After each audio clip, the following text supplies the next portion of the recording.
that. There we go. Let's see. Yeah, okay, cool. That should be good.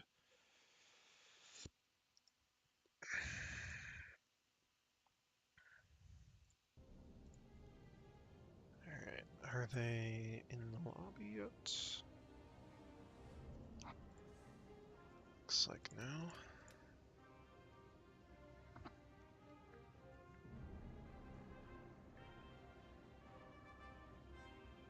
Alright. Welcome, everybody, to the first cast of the season. Let's, okay, so I need to... Oh, I guess we'll do that for now. Until we know what the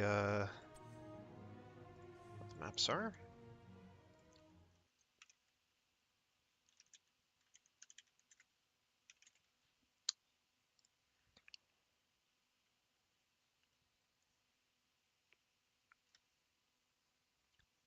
But, yeah, we're just waiting on the teams to get ready, and then we should be set to go.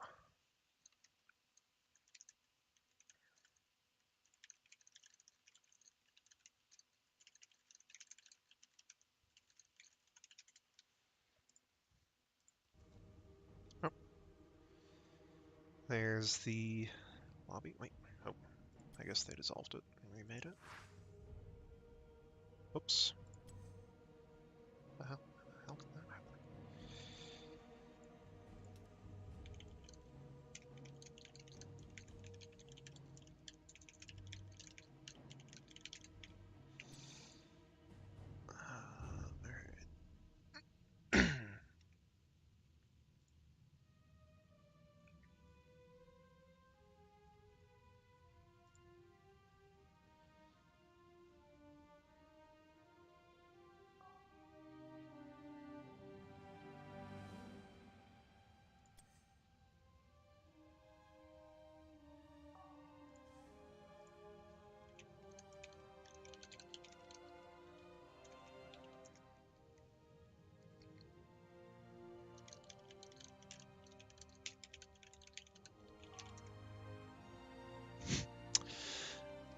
Alright. Alright. Our first map, though, it looks like is going to be shrines. Let's update the thing. Let's see here. Oh, interesting. Is that how it? There we go.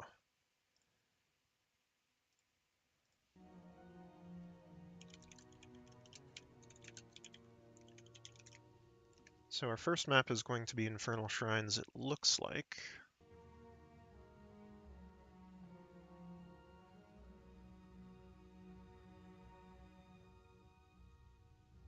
Did they start without me, did they? I hope not. There's the lobby link.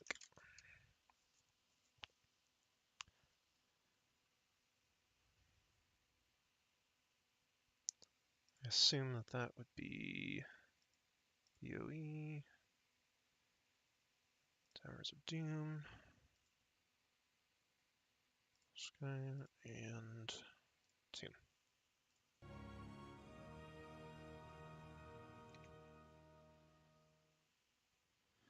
Alright, that's what it looks like our setup is. There we go. We're in the lobby.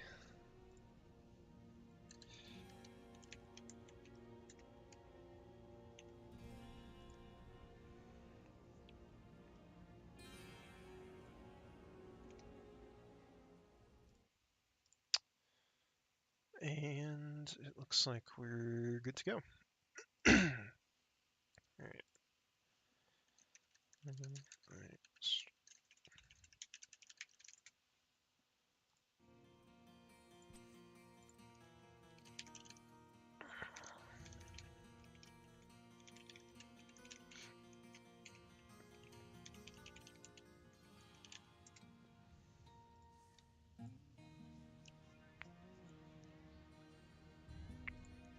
Alright, just waiting for the teams to get ready here, and then we will be starting in on the match.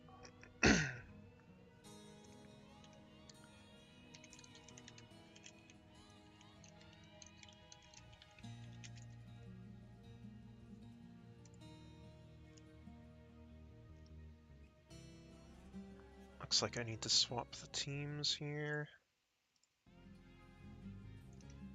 Oh, that's annoying. Doesn't swap the logos.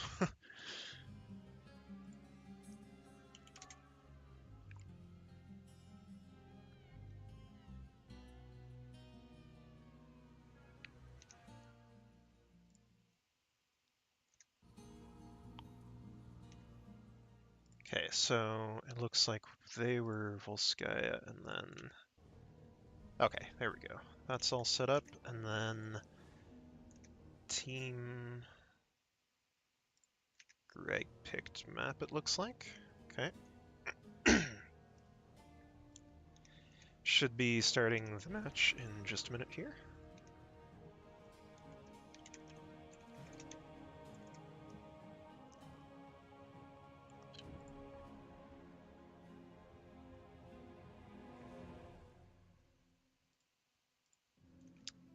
Hopefully everything still works.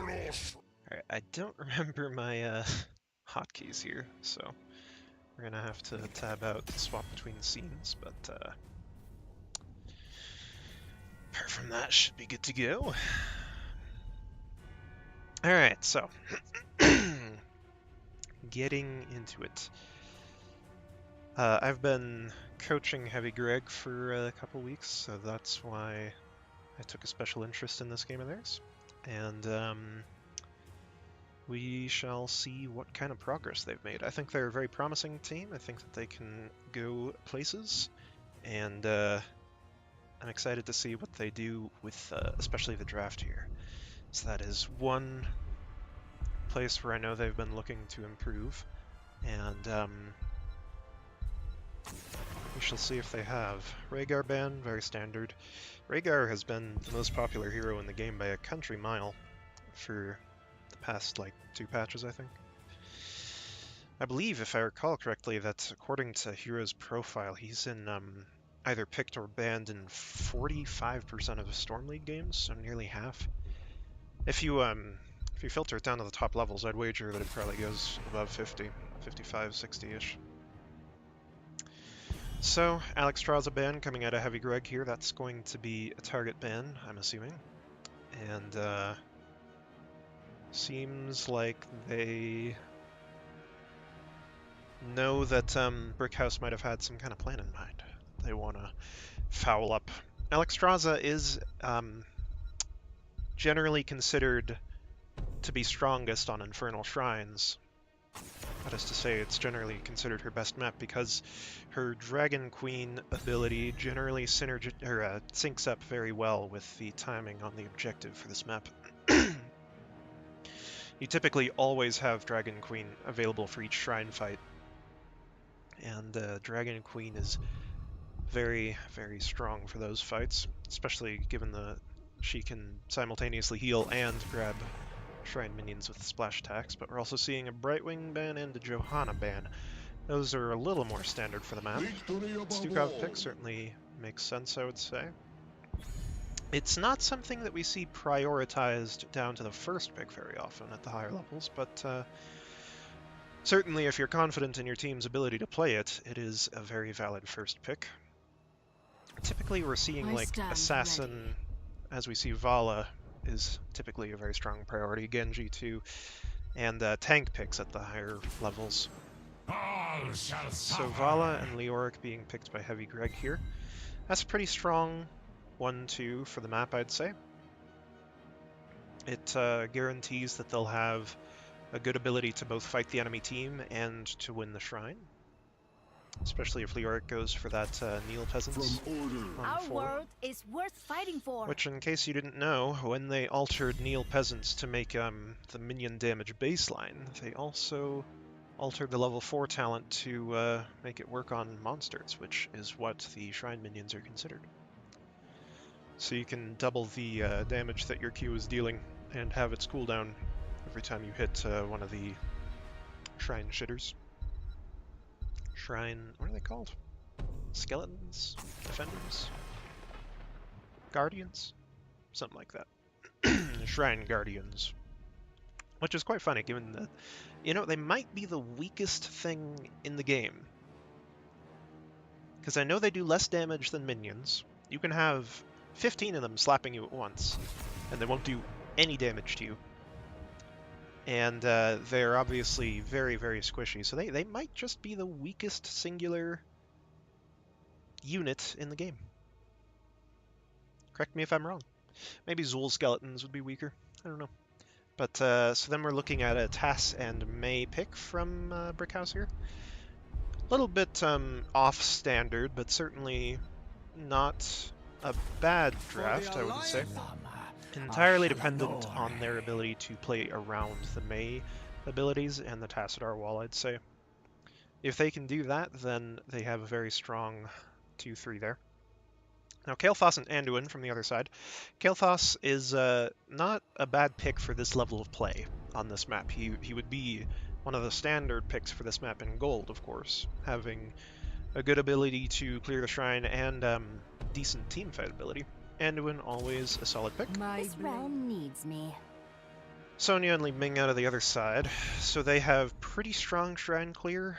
I'd say both teams are about even on that. Neither team should have a particularly big advantage on the objective.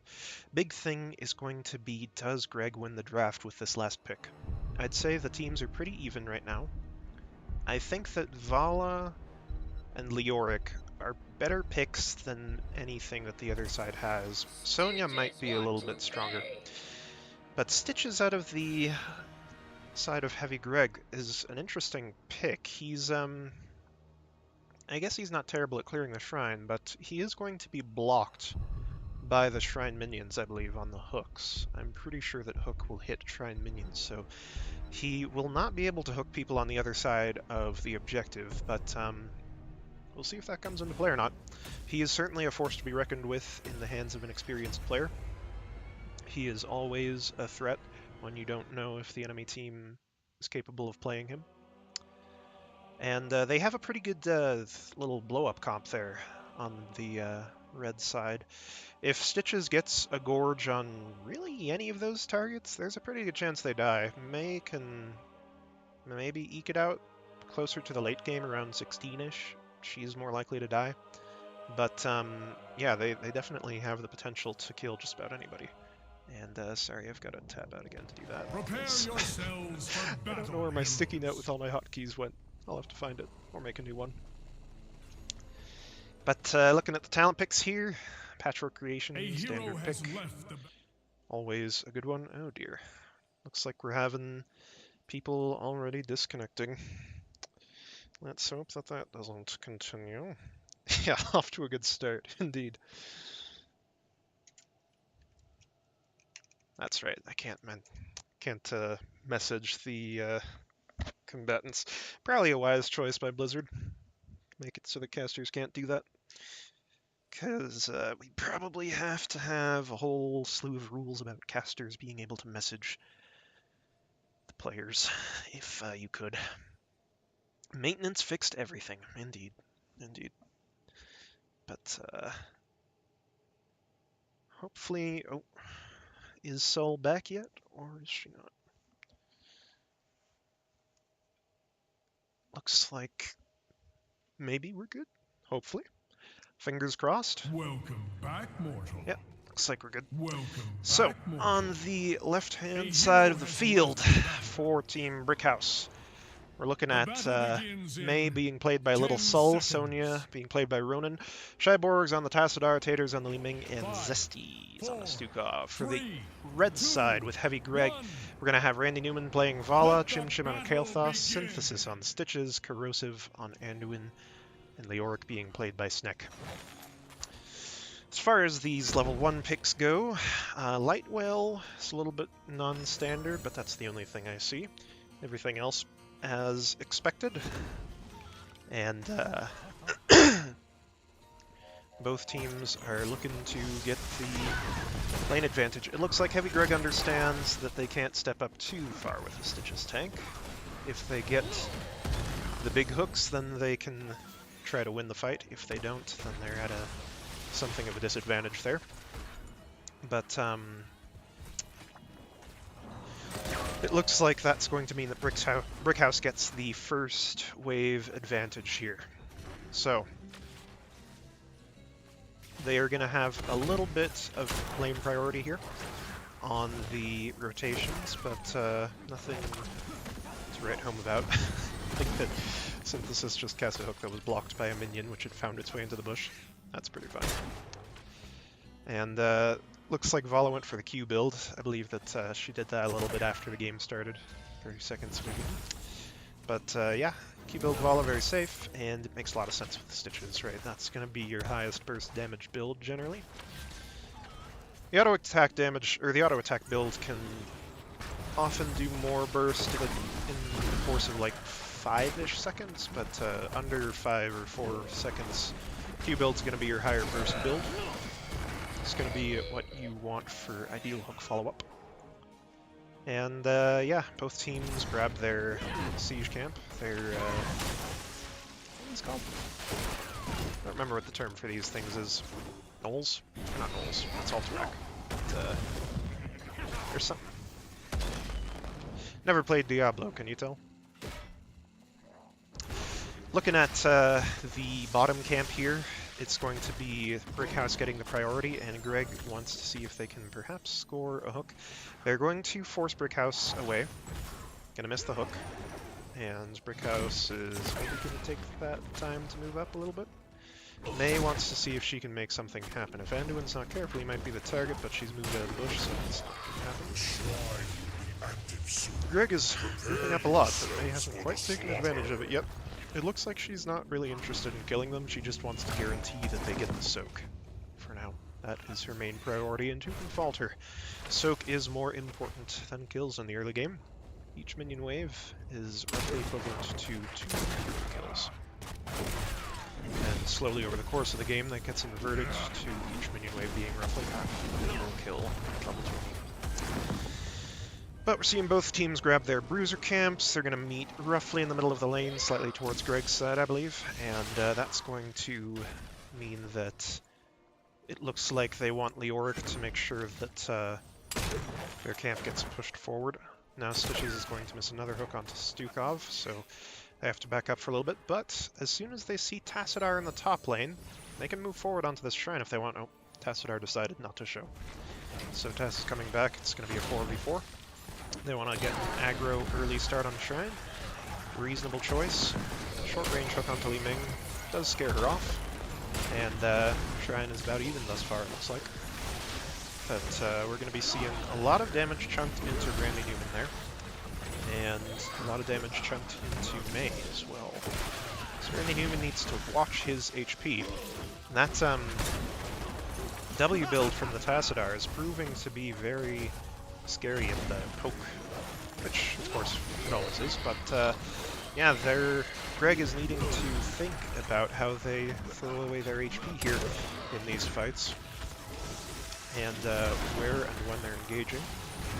But for now, May is getting put into a little bit of danger, as is Stitches. Stitches is probably going to get gone on by the sun, but he has his Devour up, gets it off. Oh!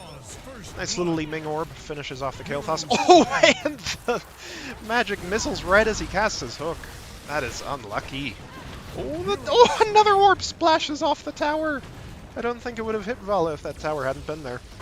But, jeez. Yeah, it looks like Tater is bringing out a scary Ming in the early portion of this game. It's definitely not a bad combo to have very pokey heroes in the Stukov and the Tassadar who can really disrupt the enemy team and bring their health low before the Li Ming finishes it. Definitely not a bad choice. Now Corrosive and Chim Chim need to be thinking about the Punisher jump. It's going to jump in about 3 seconds, I think. Right about now it should come up, I believe, so if anybody moves into the range of it, they're going to be in a whole heap of trouble, but the enemy team has left, so Corrosive can eat the jump from the Punisher without too much worry.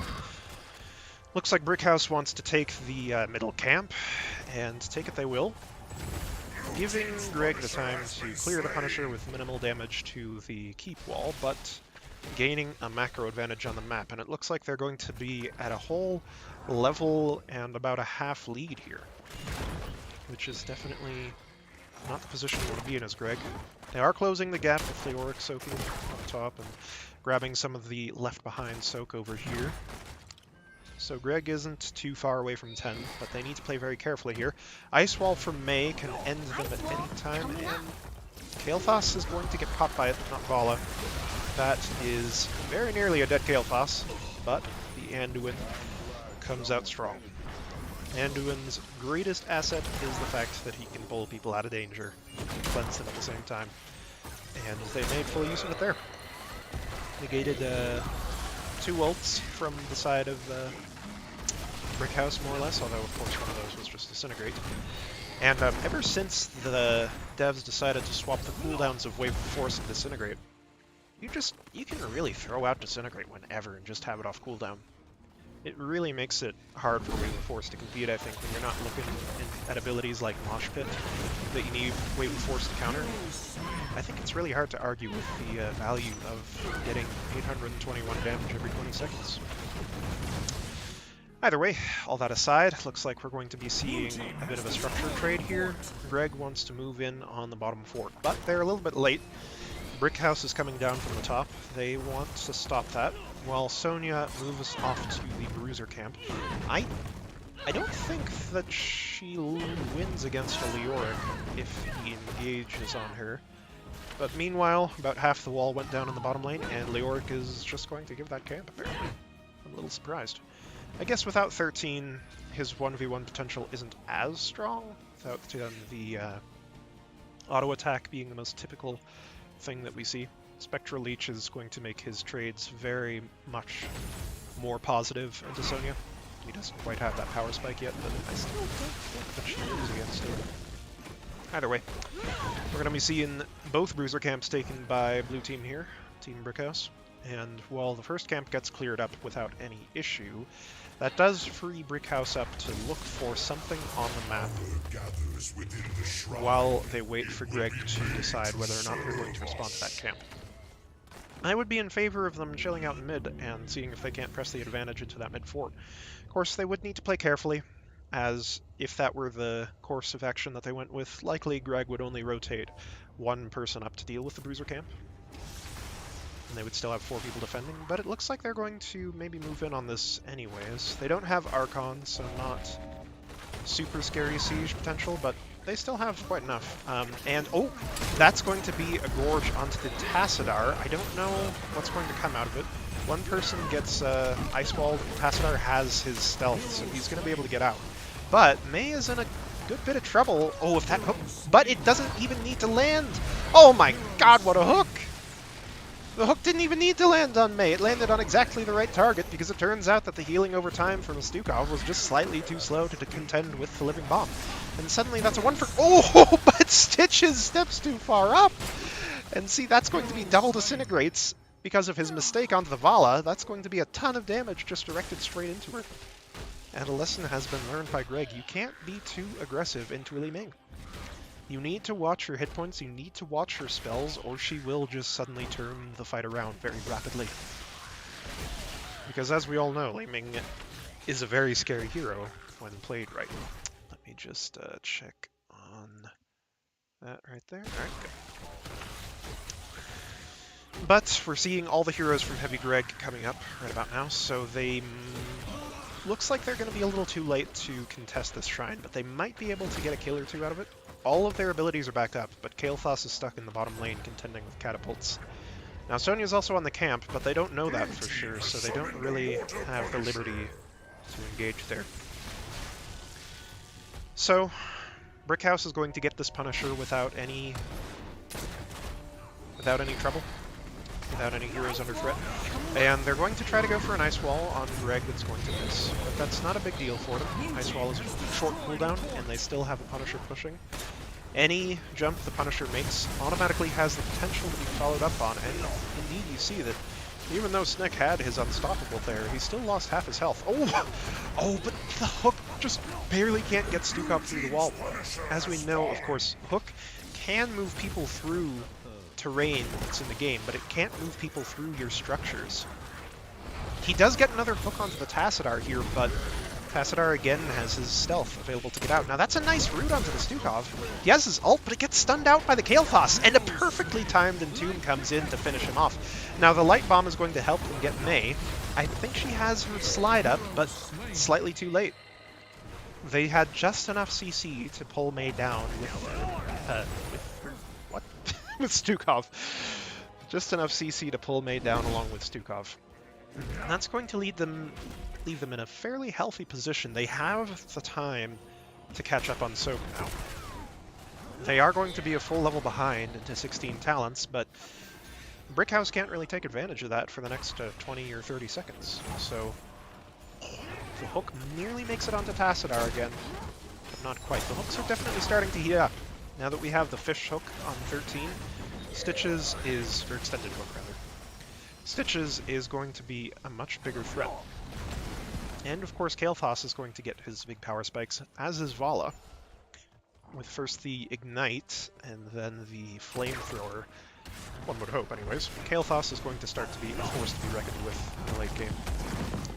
Now it looks like Brickhouse wants to invade with their 16 talents, and as I said, Greg doesn't quite have their 16 talents yet. That's going to be Anduin going down before anything else can even happen, before they can soak 16. Being there on the Bruiser Camp was just slightly too greedy. They needed to focus on getting up to 16 while they had the ability to.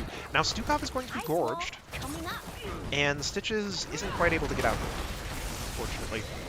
It was a decent gorge, and if he had his trait up, File Gas or whatever it's called, Shambling Horror, I think? If Shambling Horror had been up, Stitches just might have been able to get out there, because I believe that Stukov actually slowed him down to 80% right before he was gorged. So Stitches was kind of just stuck standing there with Stukov in his stomach and not being able to really get behind his wall like he wanted. Of course, the ice wall that was placed in his way would also have prevented him from getting back, but he certainly could have at least delivered her into tower range there.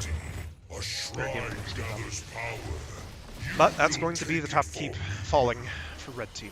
And mid keep is in dire straits as well.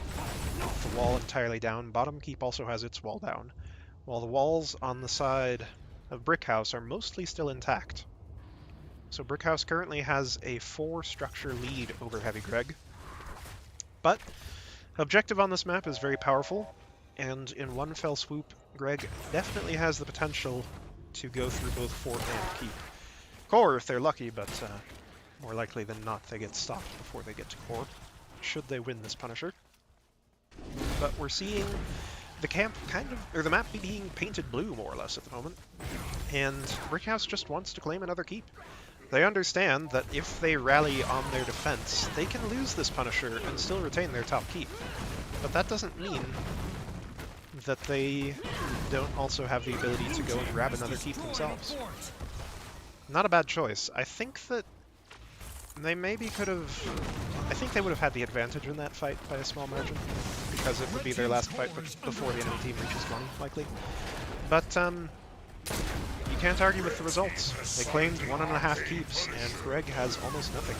They may actually be reduced to 0 keeps here. There's 3 spear thrower guys whose name I can't remember. 2 Katas is going to secure that keep. Now with nobody pushing with the Punisher, it's not going to get much more than a 4.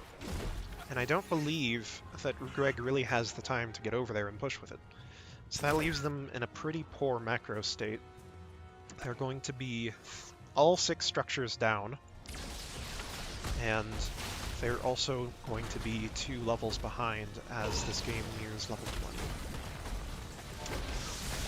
So the Punisher is going to claim the top wall and nothing more. Not a bad play by Brickhouse there. They definitely turned that that scenario to their advantage very efficiently. But everything is still to play for. They undisputedly have a map advantage now, with catapults pushing in every single lane of attack.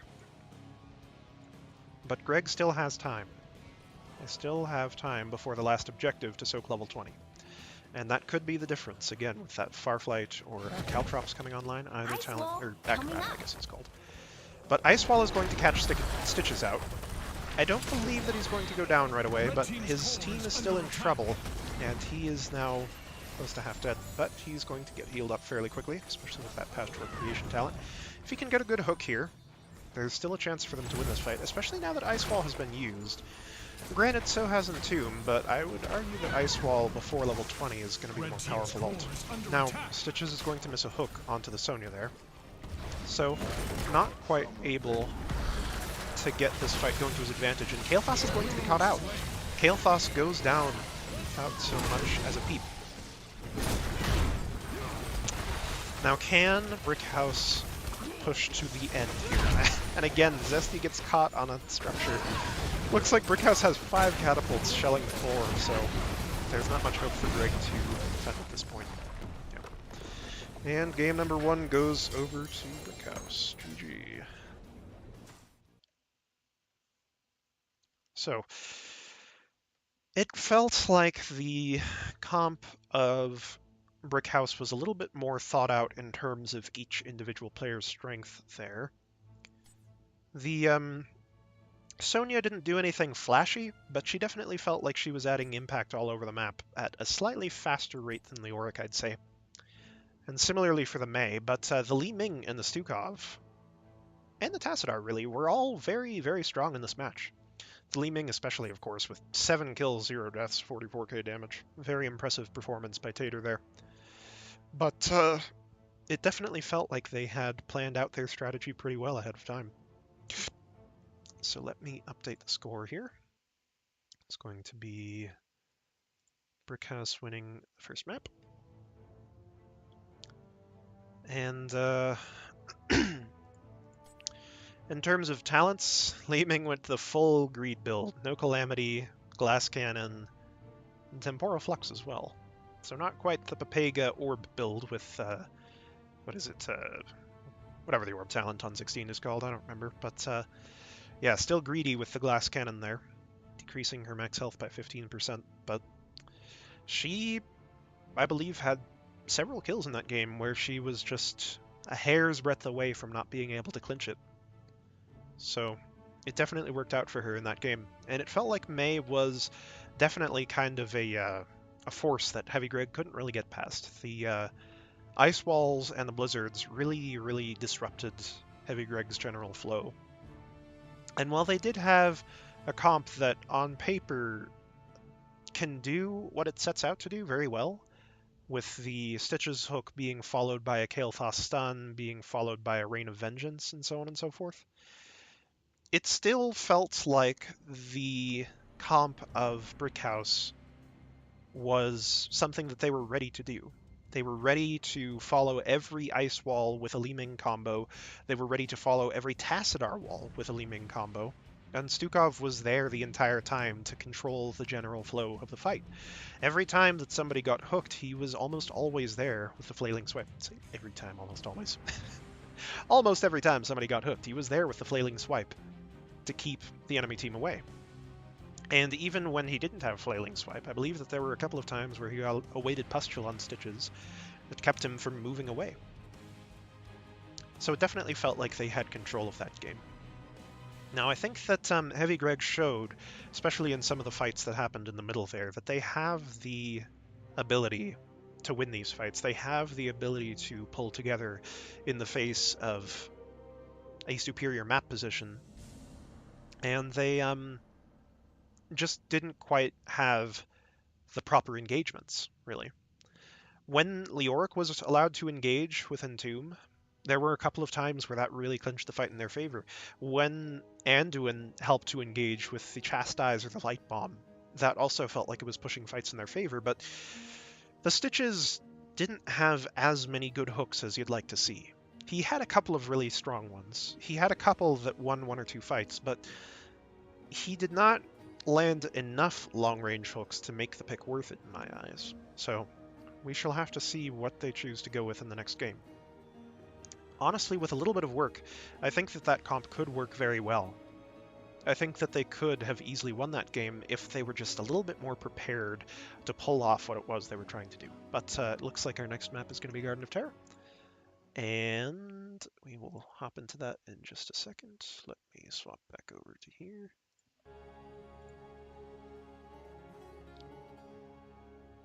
And it looks like that's going to be map pick of Brickhouse.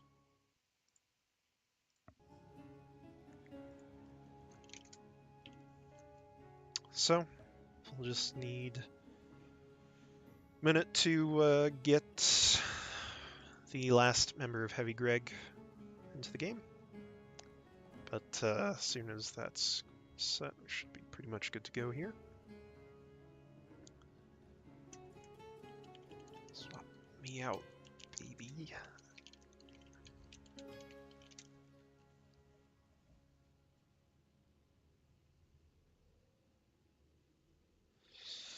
Just need the lobby host to swap me off of the side of Heavy Greg, but there we go.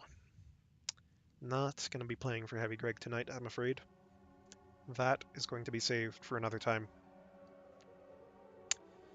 But yeah, looks like Garden of Terror with the first draft going over to Heavy Greg this time. Should be interesting to see how they adapt their draft. I would not be at all surprised to see a Li Ming ban. It was very impressive, that game. I would say that this map is probably a little worse for the Li Ming because you have a slight more emphasis on macro, but you could easily take that same comp, swap the Tassadar out for Sylvanas, or even don't. Tassadar has pretty good camp clear. And they could easily play that comp again if they wanted. So we'll have to see how Greg reacts to that unforeseen threat.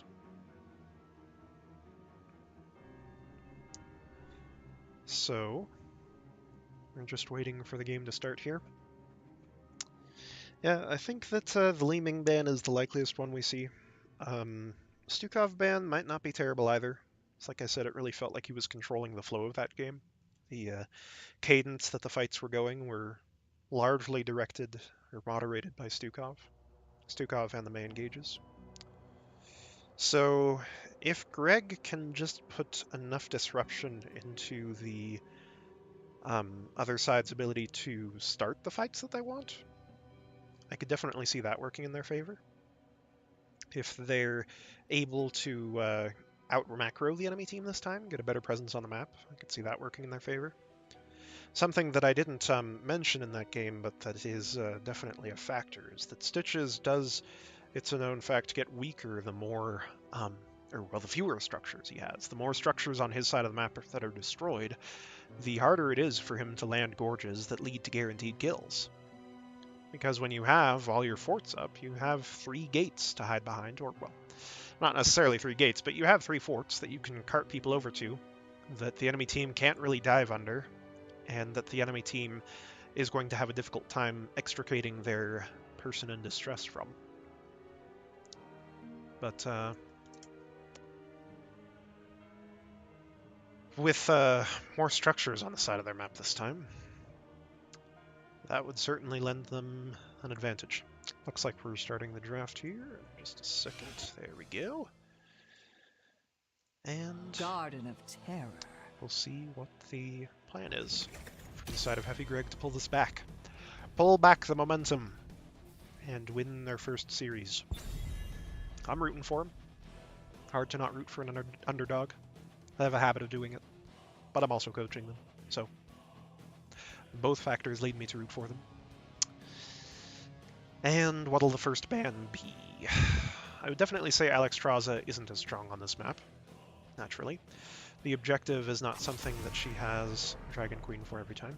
Stukov ban is one thing that I was predicting. It makes sense. Their ban in the first game, apart from Alexstrasza,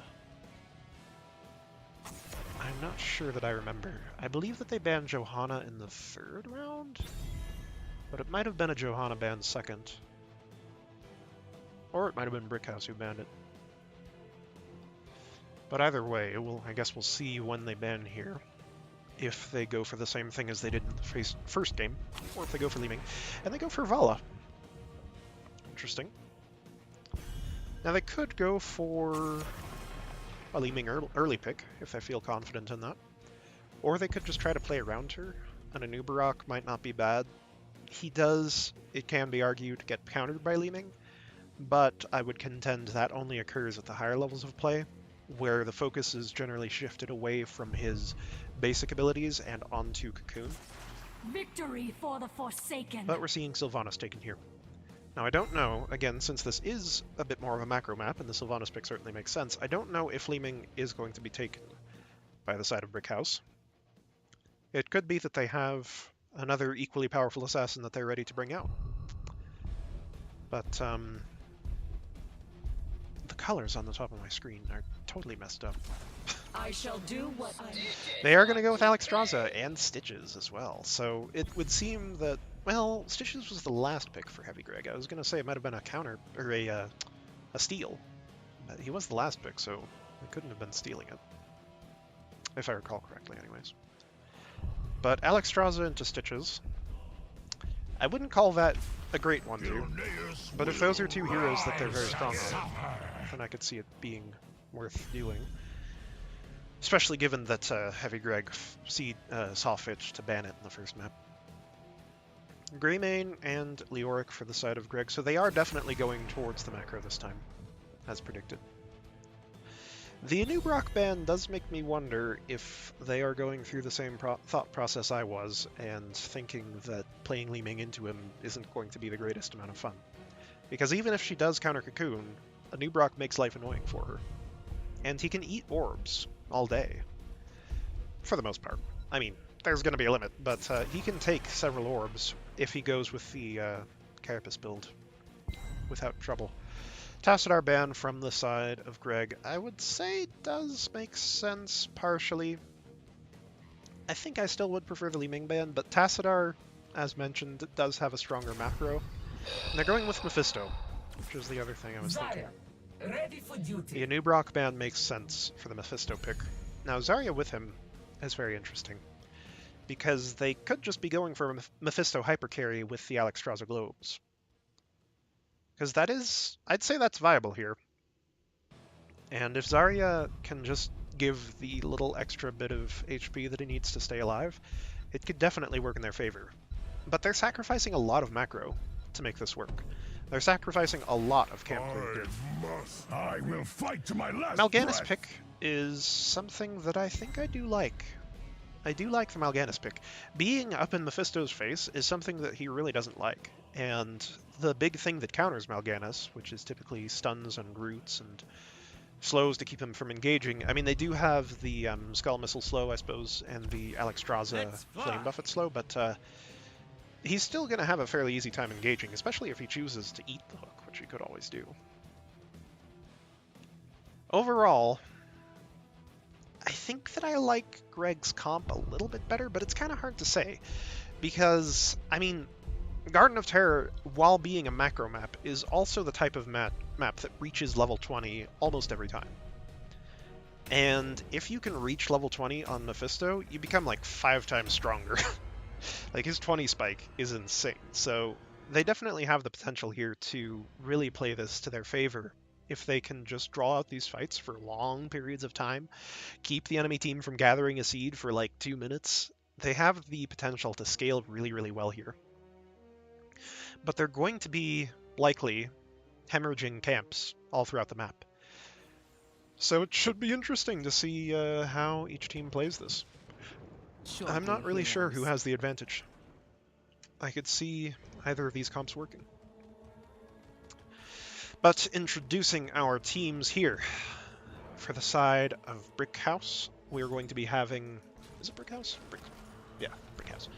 We're going to be having Dizzy Wingman playing Falstad, Shyborg playing Zarya, Tater playing Mephisto this time, Zesty playing Alexstrasza, and Stitches being played by Little Saul.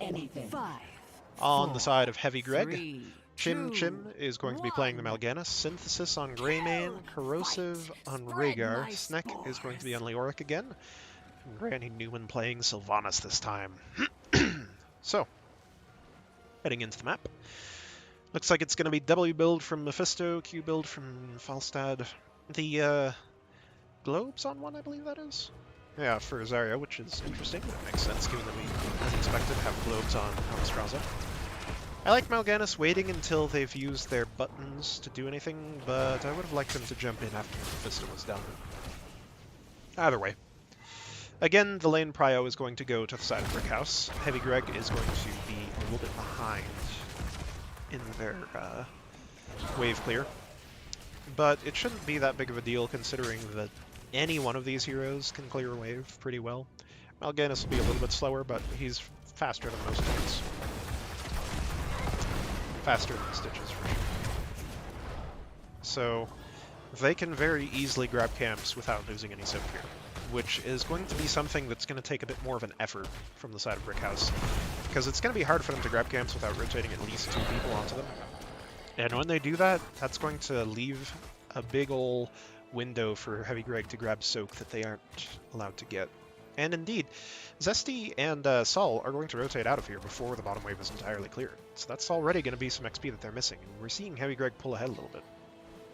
And if they commit hard onto the Bruiser camp and then go bot, they're going to be missing soak mid.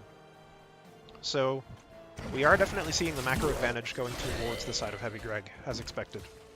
What's going to be the question is whether or not they can apply that to their advantage late in the game. Because the later the game gets, the stronger this team gets. I mean, they have 4 stacking heroes here, right? Or, well, 2, I guess, really. 2 stacking heroes, and then the big globe power spike for Alexstrasza is going to be coming out pretty soon as well. Time for the seeds of my vengeance to sprout. So, I don't know what the late game's going to look like. It's going to be interesting, that's for certain. But we're seeing Sylvanas working to clear up this camp. She's going to go very far forwards for that globe. I think she had to get out. Oh, but Mephisto! She just needed to turn around for a bit of a second there. Mephisto wouldn't have been able to enter. But the powerful thing about W build on Mephisto is that extra bonus damage that you have from level 1. You don't need to do any work, and you just get a bonus 240 damage on each combo. I think it starts around like 190. Level 5 now, it's 240. And it's more damage than you're expecting, because Lightning Nova, on its own, already hits harder than most people expect. It's a very high damage ability. It's like 500 or so base. It can be up to like 650 odd damage if you stack up the bonus damage quickly. I'm a Mephisto main, in case you didn't know. So I know his numbers very well. But when you compound that 500 odd damage with another 240, it's a lot more than people expect, and Mephisto can really just wipe people out from like half health at a full screen away. People don't expect it, and Sylvanas indeed did it there. But despite that kill, they're still pretty much even in soak. Now, the side of Brickhouse does want to utilize the global ability of Falstad to their advantage. Greymane wants to try to get something to happen here. He's going to dive in very early, and he does get half of Falstad's health, but he's not going to be able to threaten the kill. But forcing Falstad to use his fountain isn't bad. He doesn't have flight, so they can, if Synthesis rotates up right now, start this fight at a 5v4 advantage. They do have this wall partially taken out already, which is a very nice advantage for them. And already that's much better than they were in game number 1, right? Their biggest problem was that they were just so far behind on buildings that they couldn't ever really start a fight at an advantage, right? They were always either a talent down, or they didn't have a retreat point, or what have you. But this time, Mephisto, they dive onto him very hard, and he's going to go down. He does not have enough health to escape him, because he went for the greedy spike talent, which we expected him to, because Alexstrasza went globes for him and Stitches. But yeah, and Zarya, I guess, as well. But that's going to mean that he's not anywhere near as durable as he would be if he went the shield.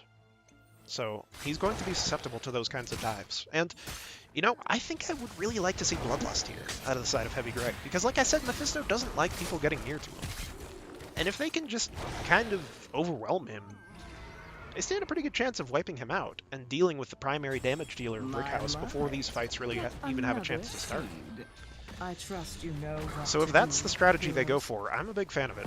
The only thing they'll have to be careful about is Durance of Hate. If you're all running towards Mephisto, that's going to be a prime opportunity for you to cast Durance of Hate. And they also have Graviton Surge as the backup. Even if Durance of Fate misses, Graviton Surge works in much the same fashion to where if you're moving in a predictable manner and in a clumped manner, very strong capability for Grub Concert to catch you up. Collect the seed. Slight And asymmetry don't there with fret the hook about and shamblers, they the won't feel a thing. Mephisto Lightning Nova. And speaking of which, I'm not a massive fan of the Stitches pick. I thought it was alright initially, but if Mephisto is going to be their ideal, like a damage carry, being carried by the Spite and Circle of Life combo there, I'm not a massive fan of it, because he is going to be pulling people out of Mephisto's Ws at some point, like he did just then, earlier on in that mid-fight. It's going to happen at one point or another, and he's not going to have a meaningful ability to keep Mephisto safe in the fights. Now, Putrid Bile could work here to his advantage, and that is indeed where he's going to go. It makes sense. That does make me more of a fan of the pick, but he's still, without burning Putrid Bile, if that ability's on cooldown, Are you ready? he is still going to have a hard time keeping Mephisto safe. Now, it's not going to be Bloodlust, which makes me sad. Makes me sad, but Ancestral is still a very strong ability, and if they do want to dive Mephisto, then the level 20 Ancestral is likely going to be integral in effectuating that. Now, they are going to get a pretty strong engage onto Randy Newman there. He's going to get hooked as he tries to run. That was a good gank by them. Well set up with the endurance from the bushes. That seed? Well set up.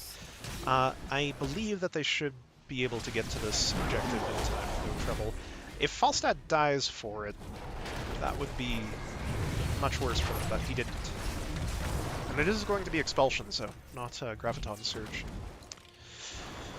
Which I can see also working to their advantage, especially given that there's no Bloodlust.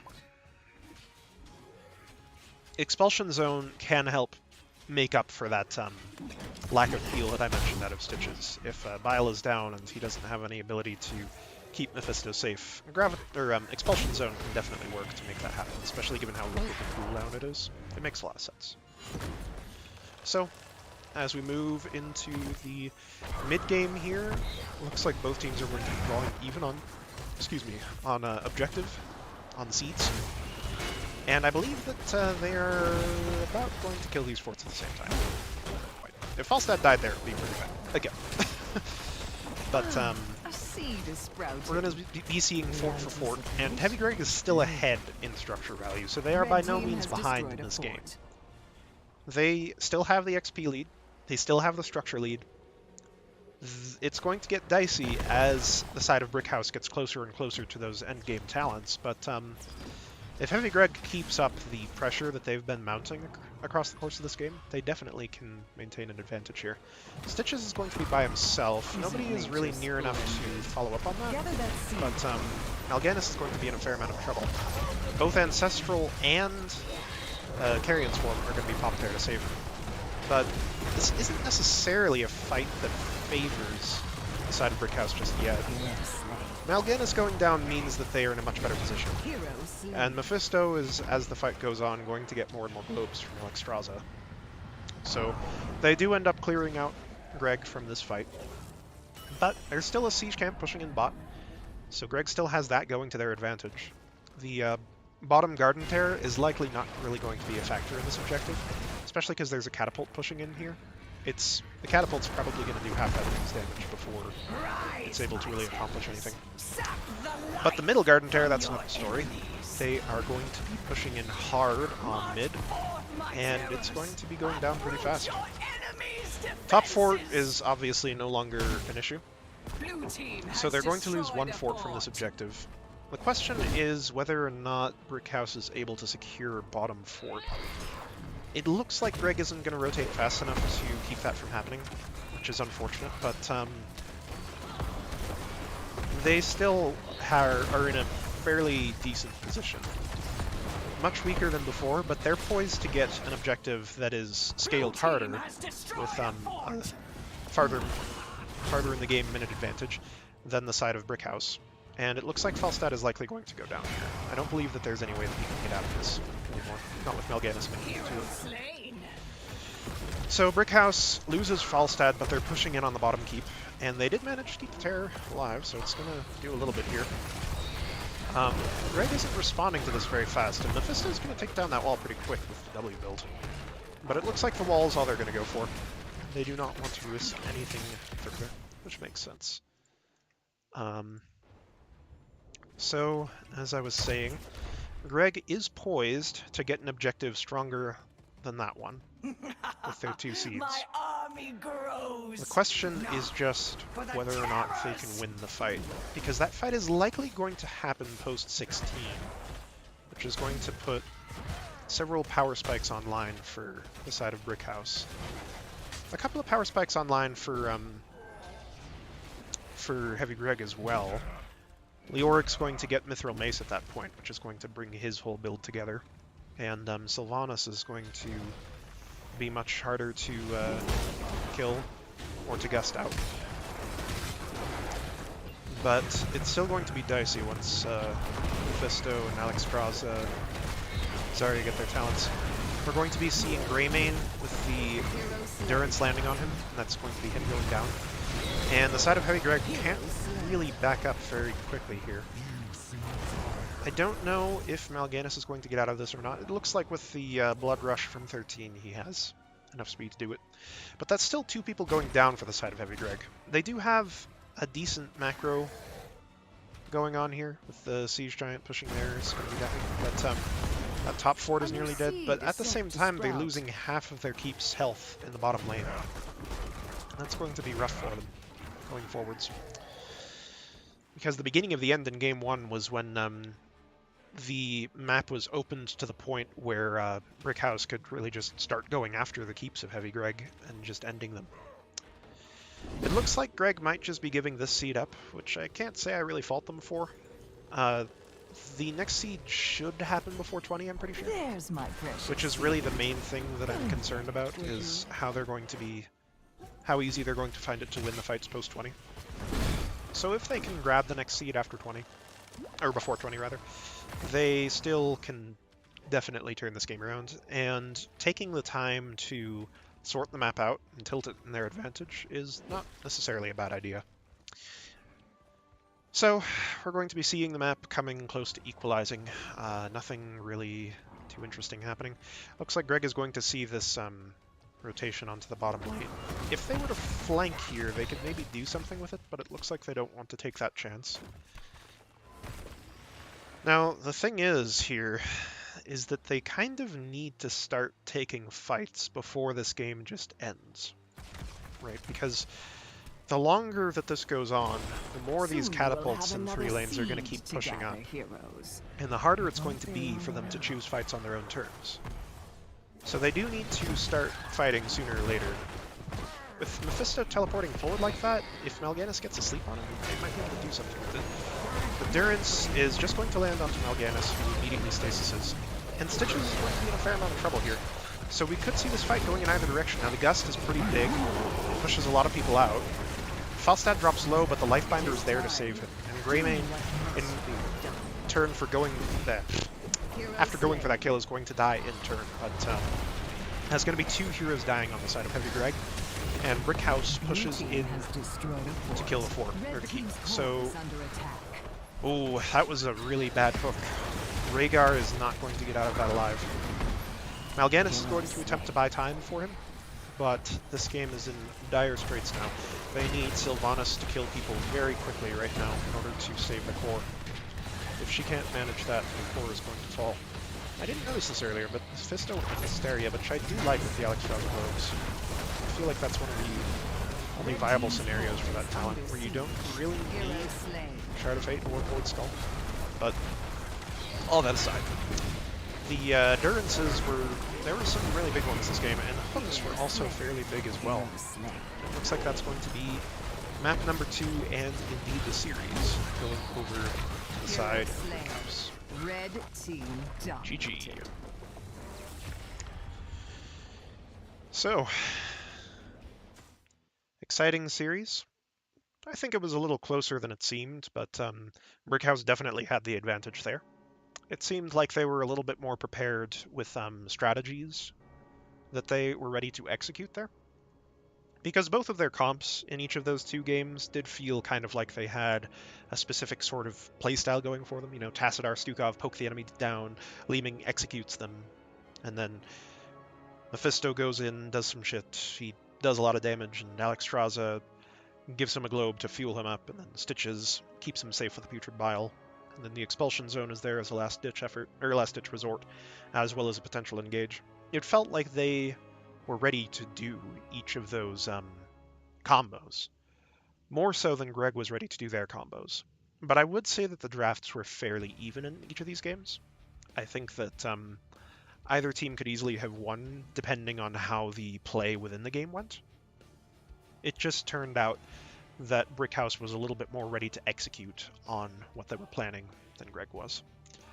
So we'll see if we have an interview here. I guess we'll go to lobby 2. Seems good.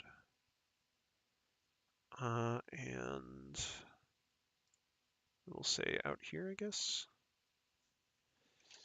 Brickhouse wants to do... Oh, I guess I should do it in Division. Oh, do I have access to Division C? No, just Nexus. In lobby 2.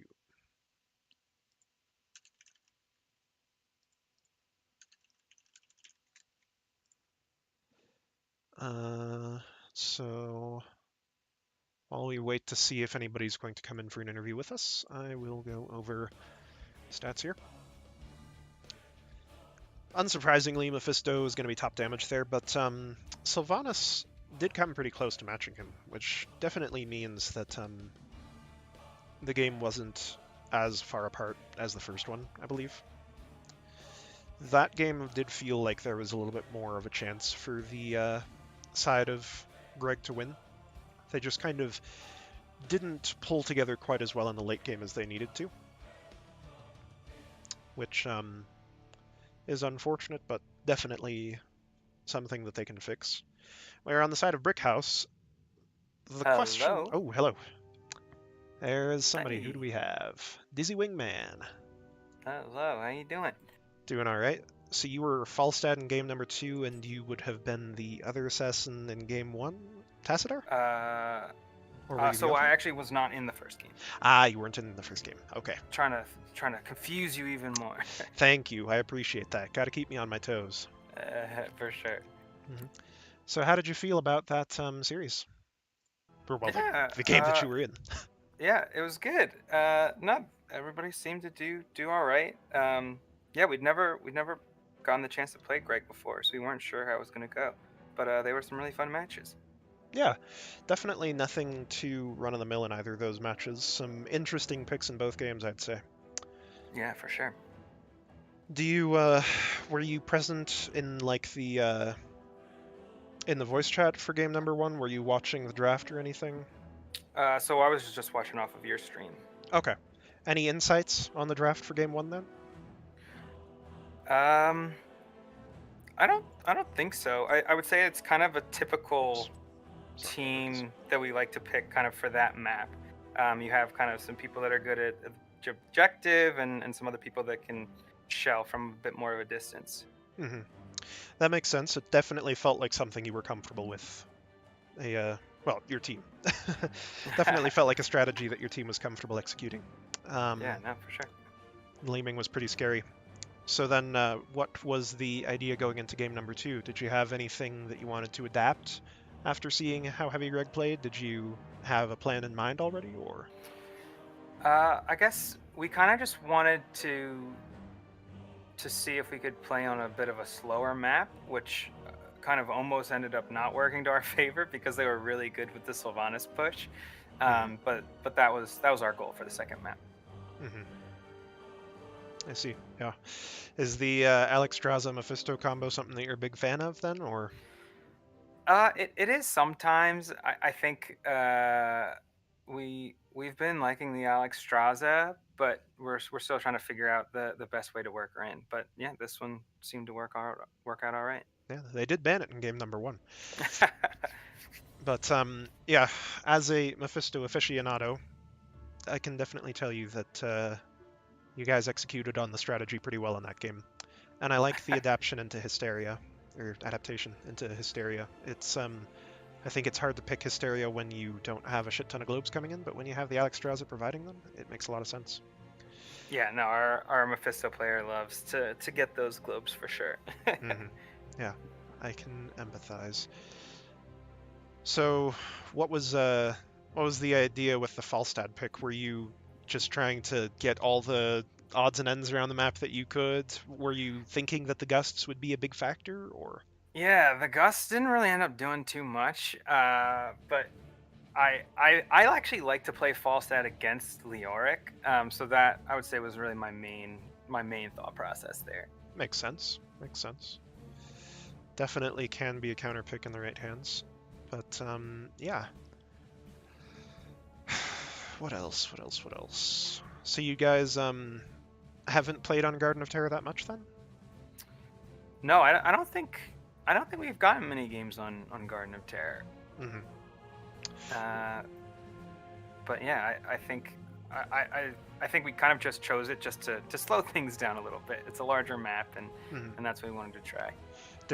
Were you just aiming for the late game level 20 talents then? Yeah, like the Falstad 20, and I think the Mephisto 20 is good there as well. Yeah, Mephisto 20 brings his burst damage from like 2,000 to 5,000. Yeah, that was definitely something that I was making a note of in the draft, that while Garden of Terror typically favors a macro-based comp, it is one of the few maps where you can pick a scaling comp, and you can reliably get to level 20 before you lose the game. If that is something that ends up happening, which of course in that case, you came closer to losing the game than in game number 1, but still were pretty far ahead by the end there. Yeah, I think we got lucky with a couple of those last tribute spawns. But no, yeah, they were a great team. It was a fun match.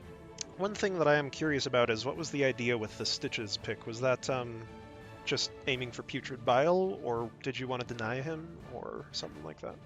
Yeah, I think it was really the Bile, just to kind of, because we're the Falstad Zarya, it's a little bit less tanky than we usually like to go. And so we like to use the Bile to kind of help peel to some degree. Yeah, I was saying that I wasn't a huge fan of the Stitches pick with Mephisto kind of hypercarry comp, but I definitely changed my mind when I realized that you had both Bile and Expulsion Zone, because even though Bile may be a long cooldown, you still have the Expulsion Zone as a backup, and that's a very short cooldown, and I really like that synergy, and the Gust as well, of course, if you need it. So you Yeah, guys exactly. had a lot of ways to save Mephisto if he needed it, which was... Yeah, and it's all about just saving the Mephisto. Yeah, definitely something that I love to see, being a Mephisto player. Level 145, 124. Anyways, yeah, I think that those are the only questions. Well, I guess I could say, what were you thinking before this series about Heavy Greg, and how has that changed after?